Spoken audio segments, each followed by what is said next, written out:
Marlon was a lot saner then than he is now, and you could reason with him, kind of, you know. He's a very interesting man. He's a great mimic. He can impersonate anybody. I mean, he can do an impersonation.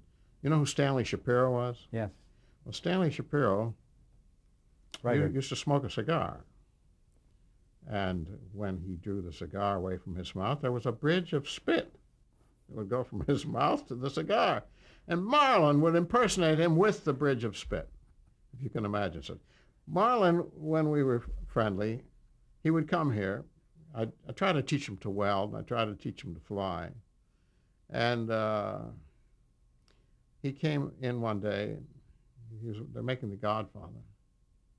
I said, Marlon, how are you going to be a mafioso, an old gangster, Italian gangster? He said, like this. And he took some bread and stuffed it right in that kitchen. He did. Right here in your house. Yeah, he stuffed it in.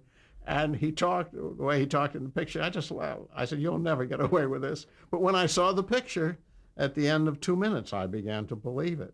He's a great actor. Did he hang around the Mr. Peepers set at all? No. He didn't? No. Where I saw him, there was a man named, a friend that we all had, Sam Gilman. Did you know Sam Gilman?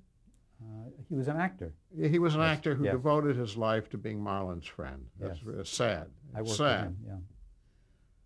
And Sam gave a party every Friday night so that Marlon and Wally could meet girls, and I was invited to that. But all the time I knew Marlon in New York, he was very unpleasant, never tried to talk, was always doing something asinine, like trying to see if he could go through every red light down Park Avenue, or taking a knife and hurling it into the floor, mumbly peg. And it wasn't until California, a few years later, that I got to relate to him. But when Wally and Marlon and I were together, I would get laughing so hard that I was afraid I was going to die.